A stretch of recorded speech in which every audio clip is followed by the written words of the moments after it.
नमस्कार, आप सभी का स्वागत करता हूं अपने YouTube चैनल सुरेंद्र सिंह बोरा में। साथियों, उत्तराखंड प्राथमिक शिक्षक सेवा नियमावली या उत्तराखंड प्रारंभिक शिक्षा अध्यापक सेवा नियमावली संशोधन को लेकर कल जो वीडियो मैंने बनाया था, उसी वीडियो के संदर्भ में मैं आप लोगों से बातचीत करना चाहूँगा। बहुत सारे साथियों के कमेंट आ रहे थे कि नई रिक्रूटमेंट कब आएगी, क्योंकि डाइट डीएलएड वालों का सरकार पे प्रेशर पड़ रहा होगा, विभाग पे प्रेशर पड़ रहा होगा।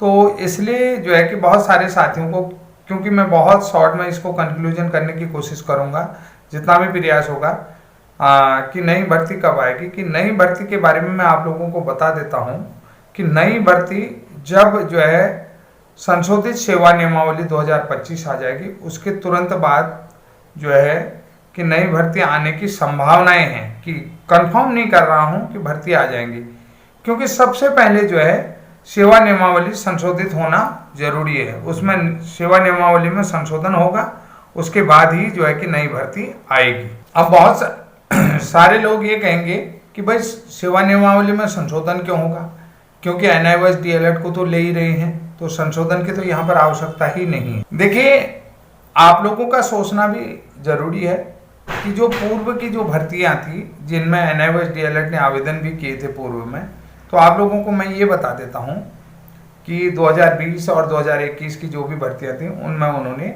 आवेदन किए थे। उसके बाद आप सभी लोगों को पता है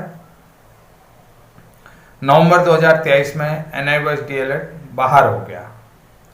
तो एनआईओएस डीएलएड को पूर्व से ही, जिस दिन से जो है कि भर्ती प्रक्रिया में जो कंप्लीट हुआ था, उस दिन से उन्हें यानी कि वैलिड मान लिया गया, वैध मान लिया गया। तो एनआईओएस डीएलएड एक दिन के लिए भी बाहर नहीं हुआ। ये आप सभी लोगों को मैं बता देता हूँ। तो अभी तक जो भी भर्ती काउंसलिंग में एनआईओएस डीएलएड को बुलाया जा रहा था और काउंसलिंग में शामिल कराया जा रहा है, मेरिट लिस्ट में उनके नाम आ रहे थे, ये जो है कि माननीय सर्वोच्च न्यायालय के फैसले का अनुपालन हो रहा था। राज्य सरकार जो है कि माननीय सर्वोच्च न्यायालय या सुप्रीम कोर्ट, माननीय सुप्रीम कोर्ट के फैसले का अनुपालन कर रही थी। यहाँ ये चीज़ बढ़िया होगी, क्योंकि अभी तक जो है कि सेवा नियमावली संशोधित होकर के एनआईओएस डीएलएड को के साथ नहीं बनी थी। दूसरी बात आप लोगों को मैं ये बता देता हूँ, एनसीटी की तरफ से सेवा नियमावली में ऐसा कोई भी प्रस्ताव अभी पास नहीं हुआ था, लेकिन एनसीटी ने सभी स्टेटों को, सभी जो है कि सभी राज्यों की शिक्षा सचिवों को, एजुकेशन सेक्रेटरीज को 10 दिसंबर 2024 के सुप्रीम कोर्ट के फैसले का अनुपालन करने के निर्देश दे दिए थे। यानी कि ये प्रथम सूचना जो है कि उन्होंने दे दिया कि इस फैसले का अनुपालन करते हुए एनआईओएस डीएलएड को भर्ती प्रक्रिया में शामिल किया जाए।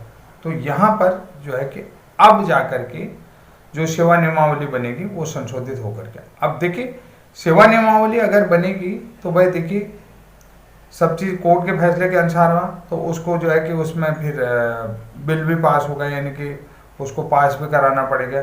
जैसे अनुभाग में तो अनुभाग 1 में चला जाएगा, वहाँ से सेवा नियमावली बनेगी, कैबिनेट की बैठक बनेगी, कैबिनेट में ये सारी चीज़ें सेवा नियमावली पास होकर के जो भी क्राइटेरिया है आप लोगों को पता है, एनएपी 2020 के अनुसार सारी चीज़ें, उसी अनुसार से आपका क्वालिफिकेशन क्राइटेरिया मांगा जाएगा कि पूर्व, बहुत सारे लोग कहते हैं पूर्व में ये चीज़ है। अब देखिए यहाँ पर सेवा नियमावली संशोधित होने में अभी देर लग सकती है। पहला क्वेश्चन आप समझ गए, तो सेवा नियमावली संशोधित होने में देर क्यों लग सकती है, मैं आप लोगों को ये भी आप लोगों को बता देता हूँ। देखिए, जैसा कि आप सभी लोगों को पता है कि एनआईओएस डीएलएड को लेकर के सेवा नियमावली संशोधन को लेकर के सारी प्रक्रियाएं तैयार हैं, सब कुछ तैयार हो चुका है। वहाँ पर एनआईओएस डीएलएड को लेकर कोई किसी भी प्रकार की कोई समस्या नहीं, कोई विवाद नहीं है, कुछ नहीं है। तो अब जो है कि भैया देर क्यों है, ये भी बड़ा सवाल है। देर होने का कारण सबसे बड़ा चीज है कि आप सभी लोगों को पता है एनआईओएस संस्थान के द्वारा बीएड प्रशिक्षितों को भी 6 महीने का ब्रिज कोर्स मिनिमम क्वालिफिकेशन को कंप्लीट करने के लिए करवाया गया है। यानी कि मिनिमम क्वालिफिकेशन कंप्लीट करवाने के लिए करवाया गया, जो शिक्षक कक्षा 1 से 5 तक और 8 तक पढ़ा रहे थे, 6 से 8 तक पढ़ा रहे थे, और वो जो है कि किसी भी सरकारी प्राइवेट किसी भी संस्थान में पढ़ा रहे थे, उनको जो है कि 6 महीने का ब्रिज कोर्स करना अनिवार्यता आरटी एक्ट 2009 के मानकों के अनुसार और एनसीटी द्वारा निर्धारित जो क्वालिफिकेशन है 23 अगस्त 2010 के अनुसार, तो 6 महीने का ब्रिज कोर्स करना अनिवार्य था। अब आप लोगों को बता देता हूं कि ब्रिज कोर्स को लेकर के माननीय सर्वोच्च न्यायालय में अभी तक कोई फैसला नहीं हुआ, क्योंकि 11 अगस्त 2023 को माननीय सर्वोच्च न्यायालय ने बीएड को प्राथमिक शिक्षक भर्ती से बाहर कर दिया। बीएड को प्राथमिक शिक्षक के लिए योग्य नहीं माना गया है, लेकिन जिन शिक्षकों ने आरटी एक्ट के मानकों के अनुसार, आरटी एक्ट की सेक्शन 23 क्लॉज फर्स्ट के अनुसार जिनकी मिनिमम क्वालिफिकेशन कंप्लीट है, तो 31 मार्च 2017 वो जो है कि प्राइमरी में शिक्षक बन सकते हैं। तो ये जो है कि मामला जो है कि माननीय सर्वोच्च न्यायालय में चला हुआ है और इसमें जो है कि सरकार को भी, विभाग को भी पार्टी बनाया गया है। आप सभी लोगों को पता है।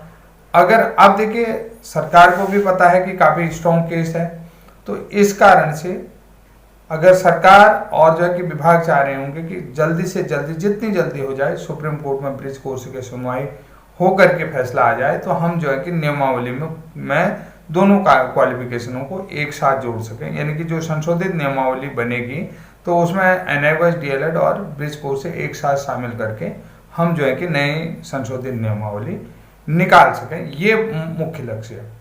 अगर अब आप लोगों को बता देता हूं कि अगर ब्रिज कोर्स की सुनवाई जल्दी नहीं होती है, अगर सुप्रीम कोर्ट से ब्रिज कोर्स के मैटर में कोई फैसला नहीं आता है, तो तब जो है कि एनआईओएस, डीएलएड को लेकर के नियमावली दिसंबर तक आ सकती है, कि दिसंबर 2025 तक आने की संभावना है, क्योंकि 2-3 महीने तो आप लोगों को पता है लग ही जाएंगे। तो उससे पहले तमाम चीज़ें हैं, ये 2-3 महीने उसमें लगने ही लगने। तो इसलिए जो है बहुत ज़रूरी है इस सारी चीज़ों को देखना।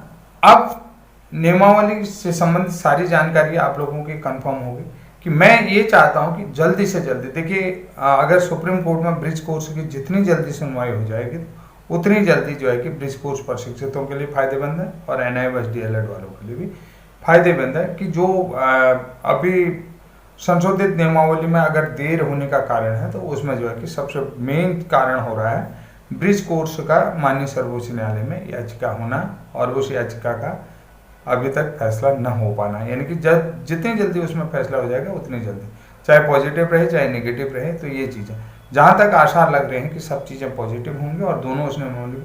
अब यहाँ पर एक सवाल मैंने ये भी उठाया था कि एनसीटी से जो आरटीआई मांगा, सूचना का अधिकार मांगा, उसमें एनसीटी ये कहती है कि जो Vishwanath and others versus state of Uttarakhand वाला केस था 4961 पिटीशन संख्या थी, जो रिव्यू पिटीशन थी, तो उसमें हमने जो है कि पीडीपीटी यानी कि ब्रिज कोर्स को भी सुलझा दिया है कि वो जो है कि सॉर्ट आउट हो चुका है। लेकिन एनसीटी की तरफ से किसी भी राज्य सरकार को माननीय सर्वोच्च न्यायालय के आधार पर ब्रिज कोर्स को भी शामिल करने का निर्देश नहीं दिया, कोई भी लिखित आदेश या निर्देश नहीं दिए हैं, और न ही जो है कि एनसीटी ने कोई इस मामले में कोई प्रस्ताव पास करके कोई नई अधिसूचना जारी की है। तो इस कारण से भी जो है कि अभी ये मामला जो है कि सुप्रीम कोर्ट में चलेगा ही।